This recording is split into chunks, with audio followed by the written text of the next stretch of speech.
Retirement of a partner. Retirement of a partner में हम adjustment of capital देख रहे थे। हमने 3 पहले ही एडजस्टमेंट ऑफ कैपिटल्स देख लिए हैं, अभी 2 आखिरी का बचा जो इंपॉर्टेंट है। शुरू के 3 क्या क्या थे? जब नया पार्टनर का कैपिटल पहले से दे दिया रहता है, उसको कुछ नहीं करना रहता है, न्यू प्रॉफिट शेयरिंग रेशियो, जो रिटेनिंग पार्टनर्स हैं, बचे हुए पार्टनर्स हैं, उनके प्रॉफिट शेयरिंग रेशियो में बांटना होता है ना, और वो क्लोजिंग बैलेंस बन जाता है। उसके बाद सेकंड हमने क्या देखा था एडजस्टमेंट का, कि दोनों के जो कैपिटल है क्वेश्चन में वो दिए रहेगा, कि क्वेश्चन में total capital of the firm भी गिवन रहेगा और उसको हम प्रपोर्शनेट कर लेंगे। दूसरा क्या हो गया आपका, कि जो रिमेनिंग पार्टनर्स हैं उनके कैपिटल्स को एडजस्ट करना है न्यू प्रॉफिट शेयरिंग रेशियो में, कि जो दोनों का क्लोजिंग कैपिटल का क्लोजिंग बैलेंस आता है उस क्लोजिंग बैलेंस को प्रपोर्शनेट कर देंगे हम लोग किस रेशियो में? न्यू प्रॉफिट शेयरिंग रेशियो में। तीसरा केस हम लोगों ने क्या देखा था? जा सकते हो आप, जाओ। तीसरा केस हम लोगों ने क्या देखा था?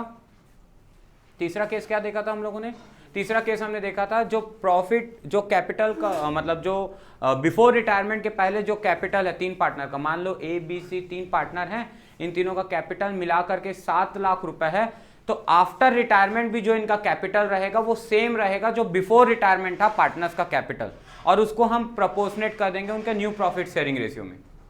तो ये तीसरा केस हम लोगों ने कल देखा था, कि जैसे 7 लाख रुपए कैपिटल है तीनों पार्टनर का before retirement of a partner, तो 7 लाख रुपए ही कैपिटल रहेगा आफ्टर रिटायरमेंट भी, और फिर जो भी सरप्लस और डेफिसिट पड़ेगा वो पैसे वो लोग लेकर के आएंगे, या उतना विड्रॉ कर लेंगे जो उनका सरप्लस है, डेफिसिट है तो लेके आएंगे और सरप्लस है तो उतना पैसा विड्रॉ कर लेंगे, या तो बैंक अकाउंट से या तो करेंट अकाउंट से, एज द केस में भी। ये आपको एडजस्टमेंट के सेकंड लास्ट पॉइंट या लास्ट पॉइंट में आपको मिल जाएगा। ठीक है, आज हम जो केस देखेंगे ये 2 आखिरी के केसेस हैं, case 4 and case 5 of adjustment of capital, और यहीं से एग्जाम में आपके क्वेश्चंस आते हैं। तो केस 4 और केस 5 जो आप लोगों का है वो क्या है? केस 4 क्या है? When the retiring partner is to be paid from amount brought by the remaining partner in such a manner that their capital to be proportionate in their new profit sharing ratio। मैं फिर से पढ़ दे रहा हूं, यहां पे लिखा हुआ है when the retiring partner is to be paid from amount brought by the remaining partners in such a manner to make their capital proportionate to their new profit sharing ratio। मतलब इस तरीके से ये लोग रिटायरिंग पार्टनर को पैसा पे करें। कौन कौन पे करेगा? रिमेनिंग पार्टनर्स, जो जैसे कि ए बी सी 3 पार्टनर है ना, तो सी रिटायर हो रहा है मान लो, तो सी को इस तरीके से पैसा दें, कौन? ए और बी रिमेनिंग पार्टनर्स, कि जो पैसा देने के बाद जब उनका जो कैपिटल आए ना वो ऑटोमेटिकली किसके प्रपोर्शनेट हो जाए? उनके न्यू प्रॉफिट शेयरिंग रेशियो के प्रपोर्शनेट हो जाए, उनके न्यू रेशियो के प्रपोर्शनेट हो जाए। तो इसको कैसे बना सकते हैं? तो इसका एक क्वेश्चन करते हैं, इसके क्वेश्चन के बेसिस पे अपन समझते हैं इसको। ठीक है, देखिए आप इलस्ट्रेशन 45 टी.एस. ग्रिवाल 2023 के एडिशन के हिसाब से देखिए, नरेश, डेविड और Aslam are the partners sharing profit and losses in the ratio of 5:3:7 on 1 April 2023। Naresh gave a notice to retire from the firm. Naresh मतलब पहला पार्टनर रिटायर कर रहा है। डेविड एंड असलम ने डिसाइड किया कि जो इनका फ्यूचर प्रॉफिट शेयरिंग रेशियो रहेगा वो कितना रहेगा? 2:3। ये भी हमको दे दिया है। The adjusted capital of David and Aslam showed a balance of 33,000 and 70,500 respectively। तो एडजस्टेड कैपिटल लिखा है, ध्यान देना, मतलब सारे एडजस्टमेंट करने के बाद जो इनके कैपिटल का बैलेंस है वो 33,000 और 70,500 है। किसका? रिमेनिंग पार्टनर्स का। कौन? डेविड और असलम का। जो टोटल अमाउंट हमको पे करना है, नरेश को कितना रुपए पे करना है? 90,500 रुपए। This amount is to be, अब इस लाइन को पढ़ना, यहां से हमको पता चला कि यह एडजस्टमेंट नंबर 4 या case 4 of adjusted of capital का क्वेश्चन है। इस लाइन से, किस लाइन से? जो मैं अभी पढ़ रहा हूं, this amount is to be paid by David and Aslam in such a way that their capital became proportionate to their new profit sharing ratio. ये जो 90,500 रुपए जो हम लोग किसको पे कर रहे हैं? नरेश को। डेविड और असलम पे कर रहे हैं 90,500 रुपए नरेश को। कौन पे कर रहा है? David and Aslam. इस तरीके से पे करें कि पे करने के बाद जो इनका कैपिटल रहे वो ऑटोमेटिकली कुछ करना ना पड़े। इस तरीके से पे करें कि ऑटोमेटिकली उनका जो कैपिटल है वो प्रोपोर्शनेट हो जाए किसके? न्यू प्रॉफिट शेयरिंग रेशियो के। तो ऐसा कैसे हो सकता है ये हम अभी देखते हैं। तो देखिए इसके लिए सबसे बेटर तरीका है, आप तीनों के कैपिटल्स को पहले जोड़ लीजिए, कैपिटल्स को जोड़ने के बाद न्यू प्रॉफिट शेयरिंग रेशियो में बांट दीजिए, फिर जो सरप्लस और डेफिसिट आएगा वही पेमेंट का अमाउंट रहेगा, डिफरेंस अमाउंट। क्या बोल रहा हूँ लिख देता हूँ, समझा देता हूँ, देख के समझते जाइए, ठीक है।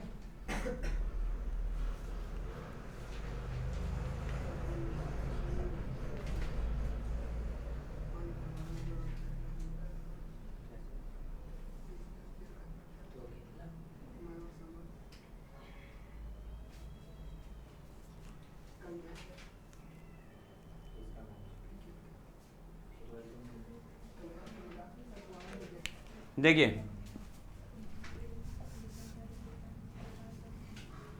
हम जो भी एडजस्टमेंट्स बनाते हैं वो सभी पार्टनर्स कैपिटल में करना होता है। पार्टनर्स कैपिटल का वो भी कौन सा स्टेज होता है, सारे एडजस्टमेंट करने के बाद जो लास्ट स्टेज आता है ना बेटा, वहां की बात होती है। तो क्या क्या नाम है, नरेश, डेविड और असलम। नरेश, डेविड और असलम। नरेश, डेविड, असलम। देखिए फॉर्मेट बहुत इंपॉर्टेंट होता है, कई बार यही चेकर को मार्क्स दे देता है काटने के लिए। तो अगर आप प्रॉपर फॉर्मेट नहीं बनाते हैं तो वो आपके लिए ही दिक्कत है, आपको एग्जाम में फिर इन्हीं सब में एक्स्ट्रा टाइम लगेगा। It's all about time. Accounts का paper is not a matter of getting और मेकिंग कि हाँ ये क्वेश्चन बन जाएगा ये नहीं बनेगा। It's a matter of practice कि आप कितना प्रैक्टिस करते हैं और कितने देर में चीज़ों को बनाने की आदत पहले से रहती है। अब जब छोटी छोटी चीज़ें पहले से लिखते रहेंगे तो किसी प्रकार की दिक्कत ही नहीं होगी, एग्जाम में वो आदत है तो अपने आप आपका बात करते हुए या फॉर्मेट बनाते हुए वो सारी चीज़ें तो लिखाई जानी। पर यही चीज़ें नरेशन नहीं लिखना या वो फॉर्मेट को प्रॉपर नहीं लिखना, ठीक है अभी, या ऐसे इसका छत नहीं बनाना, है ना, तो ये सारी चीज़ें कहीं ना कहीं वो आपके एग्जाम में आपकी रिप्रेजेंटेशन को हैम्पर करेगी, जिससे आपको प्रॉब्लम होगा और टाइम कंज्यूम करेगा। अब अगर वो ज़्यादा टाइम कंज्यूम कर रहा है मतलब वो अगला क्वेश्चन आपका एग्जाम में छूटेगा, क्योंकि उस क्वेश्चन का टाइम अब यहाँ लग जा रहा है, क्योंकि उसकी आदत भी है। इसलिए आपको बार बार आप सभी के टीचर्स के द्वारा बोला जाता है कि बेटा प्रॉपर फॉर्मेट में चीज़ों को बनाइए, प्रॉपर वर्किंग के साथ। और अकाउंट्स में कुछ रफ कोई फेयर होता ही नहीं है। मैं तो शुरू से आपको बोलते आ रहा हूँ कि अकाउंट्स में हर चीज़ क्या होती, फेयर होती। यहाँ पे देखिए हम सभी को जो बैलेंस दिया हुआ था ये क्लोजिंग बैलेंस दिया हुआ था।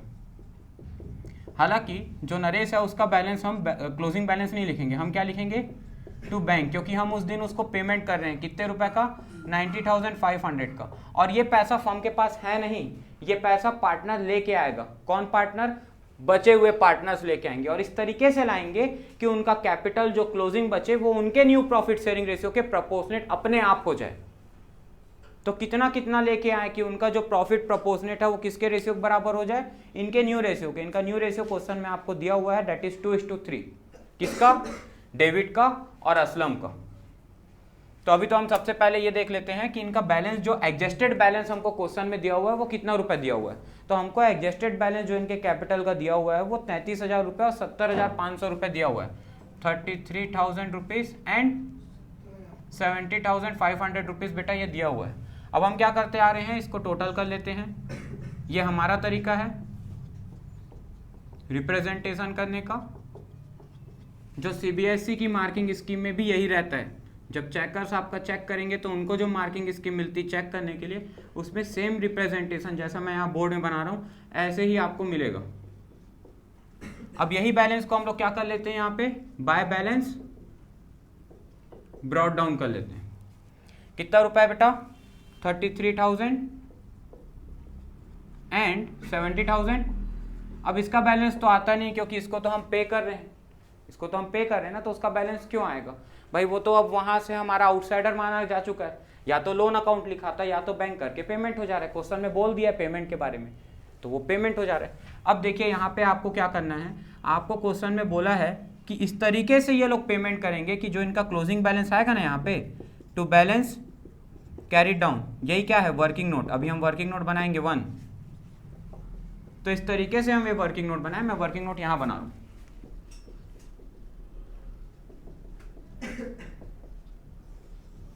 तो सबसे पहले अपन एक काम करते हैं, तीनों के कैपिटल्स को जोड़ लेते हैं। कैपिटल्स मतलब एडजस्टेड कैपिटल को, डेट इज पहले तो नरेश का जो पैसा देना है वो भी जोड़ लेते हैं। कितना देना है नरेश को, 90,500। किसको देना था, नरेश को। हाँ अभी दिए नहीं है पर देंगे ना, तो हम इसको जोड़ लेते हैं। जैसे इन दोनों का कैपिटल कितना है बोलते जाओ। और ये एक तरीका है, ये एक ट्रिक है हमारा। जब हम इन तीनों बैलेंस को जोड़े तो तीनों बैलेंस को जोड़ने के बाद हमारा जो टोटल आया वो कितने रुपए आ गया? जी सर। रूम में मिलेगा क्या? नहीं, यहाँ रूम नहीं, क्लासेस चलती सर। तो कितना रुपए हो गया टोटल में? करिए, टोटल करिए। 70 और ये 1,90,000, 193, 194,000 कितना हो गया? 1,94,000 रुपीज हो गया ये टोटल में। अब इसको आप बांट दो किस रेशियो में? 2:3 था ना न्यू प्रॉफिट शेयरिंग रेशियो, तो 2:3 में इसको आप बांटिए एक बार, कितना होता है? और ये हो जाएगा न्यू कैपिटल। जब ऐसा करेंगे तो आपके पास न्यू कैपिटल आ जाएगा, किसका किसका? डेविड का और असलम का। बांटिए। 77,600 और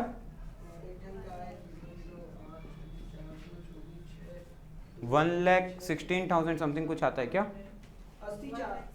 1,16,400, 1,16,400 रुपीज। अब ये इनका न्यू कैपिटल, मतलब इस कैपिटल के अंदर में वो वाला पैसा भी जुड़ा हुआ है जो दोनों मिला के देंगे। अब दोनों मिला के अगर लाएंगे तो फर्म में क्या एंट्री बनती? Bank account debit to debit capital to Aslam capital. जब वो पैसा लेके आते, कितना पैसा लेके आते मिला के? इतना पैसा लेके आते जो हमको रिटायरिंग पार्टनर को देना था। तो कितना रुपए फर्म में लेके आते बेटा दोनों मिला के? 90,500। हमको यही वाला अमाउंट निकालना है कि इस तरीके से ये पैसा लेकर के आए कि जो इनका कैपिटल रहे वो कैसा आ जाए? इतना आ जाए। वो पैसा कितना आ जाए? इतना आ जाए। अब हम क्या करें कि ये पैसा इतना आ जाए, तो अब हमारे पास क्या तरीका है? हमारे पास सबसे शॉर्टकट तरीका, हम उल्टा कर रहे हैं। आप देखिए, हमने पहले ही वो पैसा जोड़ लिया था और जोड़ने के बाद इनके एडजस्टेड कैपिटल को भी जोड़ लिया और जोड़ के हमने टोटल कैपिटल बना लिया, debt is equal to 1 lakh. क्योंकि भाई अगर वो 90,500 लाएंगे तो वो उनके कैपिटल में जुड़ेगा, और वो 90,500 क्या है? उनके कैपिटल का पैसा, उस पार्टनर के जो रिटायर कर रहा है उसके कैपिटल का पैसा। तो जब हम ऐसा जोड़ दिए तो ये टोटल कैपिटल अल्टीमेटली डेविड और असलम का इतना ही बनना था कि नहीं? अगर वो पैसा लेके आते 90,500 तो उससे उनका कैपिटल बढ़ रहा है कि नहीं? हाँ या नहीं? 90,500 डेविड और असलम ला रहे हैं तो उनका कैपिटल बढ़ रहा है या नहीं बढ़ रहा है? बढ़ रहा है। तो अल्टीमेटली वो पैसा भी उनके कैपिटल क्लोजिंग बैलेंस में जुड़ता कि नहीं जुड़ता? जुड़ता ना। तो वही तो मैं जोड़ दिया हूँ पहले ही कि उनका बैलेंस इतना है, कैपिटल का क्लोजिंग बैलेंस, उसमें इतना रुपए वो और घर से लेके आते, तो अब जोड़ करके टोटल कैपिटल कितना हो चुका है? 1 लाख। इतना हो जाएगा, लाने के बाद हो जाएगा। तो वो मैं फ्यूचरिस्टिक बात को पहले ही लिख दे रहा हूँ कि इतना अगर दोनों का कैपिटल जोड़ के हो जाएगा, और वो कैसा होना चाहिए? Proportionate to their new profit sharing ratio. तो क्यों ना वो मैं 1,94,000 को 2:3 में बांट दूं, जो कि उनका न्यू प्रॉफिट शेयरिंग रेशियो। ऐसा करके मेरे को उनका क्लोजिंग बैलेंस तो पता चल ही गया ना आखिरकार। कितना पता चल गया मेरे को उनका बैलेंस? 77,600 और हाँ, क्लोजिंग बैलेंस निकालने के लिए मैंने यहाँ पे लिख दिया इसको कि भाई यही है, यही आना चाहिए, यही आना चाहिए।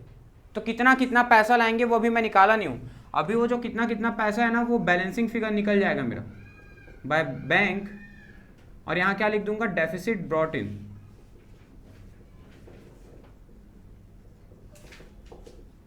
और ये वाला जो डेफिसिट मैं ब्रॉट इन लिख रहा हूँ ना, ये वाली जर्नल एंट्री है ये। अब कितना पैसा आएगा अभी तो मेरे को पता नहीं। अब ये पता कैसे चल सकता है? तो माइनस कर दो जो एडजस्टेड कैपिटल आपको पहले से दिया हुआ था दोनों का। कितना एडजस्टेड कैपिटल आपको पहले से दोनों का दिया हुआ था निशा? 33,000 और इतना पहले से दिया है कि नहीं दिया था निशा? अगर मैं ये माइनस कर दूं तो मुझे पता चल जाएगा कि कितने रुपए का डेफिसिट इनको है जो ये लेके आएंगे।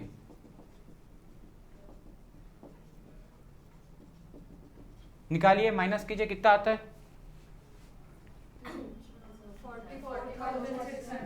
44,600 और इसका 45,900।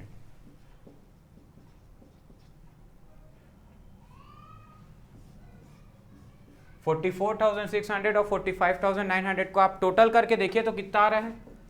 जरूर ये 90,500 के बराबर आएगा।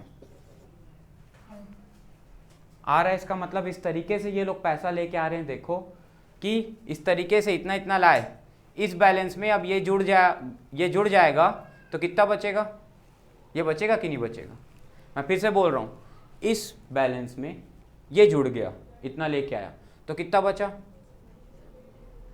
इस बैलेंस में इतना ये लेके आया तो कितना बच गया, और ये दोनों का कैंसिल करके देखो कैसा प्रपोर्शन है, 2:3 है कि नहीं है, बिल्कुल है। तो इस तरीके से ये भाई साहब लोग पैसा लेके आए कि जो इनका एडजस्टेड कैपिटल बचे पैसा लाने के बाद वो किसके प्रपोर्शनेट बचे, न्यू प्रॉफिट शेयरिंग रेशियो के। कौन, कैपिटल, इनका क्लोजिंग कैपिटल। तो हमने उसको सीधा करने की जगह क्या कर दिया, उल्टा करके निकाल लिया, पहले ही आंसर निकाल लिया। और बैलेंस अमाउंट को हम कब निकाले, बाद में। और बैलेंस को हमने चेक भी कर लिया कि इन दोनों का टोटल कितना आना चाहिए, जितना उसको पे करना है उतना आना चाहिए, और वो आ भी रहा है। क्योंकि तुम खुद देखो ना, इन दोनों के बैलेंस में मैंने उसी बस को तो जोड़ा है, तो वो तो आना ही था। तो अब अमाउंट कितना आ गया आपका। अब अगर वहां से नहीं समझ में आया है तो एक और तरीका क्या है, अब आपको ये तो पता है ना, आप तीनों का प्लस करके यहाँ लिख दिए थे। अब आप क्या कर लीजिए, टोटल कर लीजिए। इसका तो डैश आ जाएगा 77,600 और 1,16,400। अब बताइए बड़ा तो यही है, उसको बस माइनस कर। हाँ 1,16,400। अब माइनस कर दीजिए तो कितना आएगा, 44,000।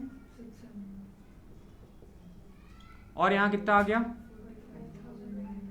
45,000। अब इसको हम बोलते हैं, इस तरीके से हम पैसा लाए। अब इसको हिंदी में समझा देता हूँ।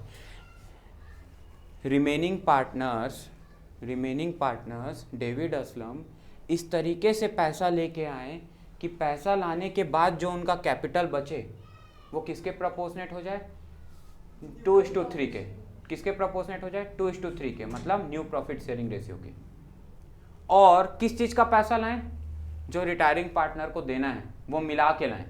कौन, रिमेनिंग पार्टनर। फिर से बोल रहा हूं, रिटायरिंग पार्टनर को देने वाला पैसा रिमेनिंग पार्टनर इस तरीके से लेके आए कि पैसा लाने के बाद जो उनका क्लोजिंग कैपिटल बचे वो किसके बराबर हो जाए, न्यू प्रॉफिट शेयरिंग रेशियो के बराबर हो जाए।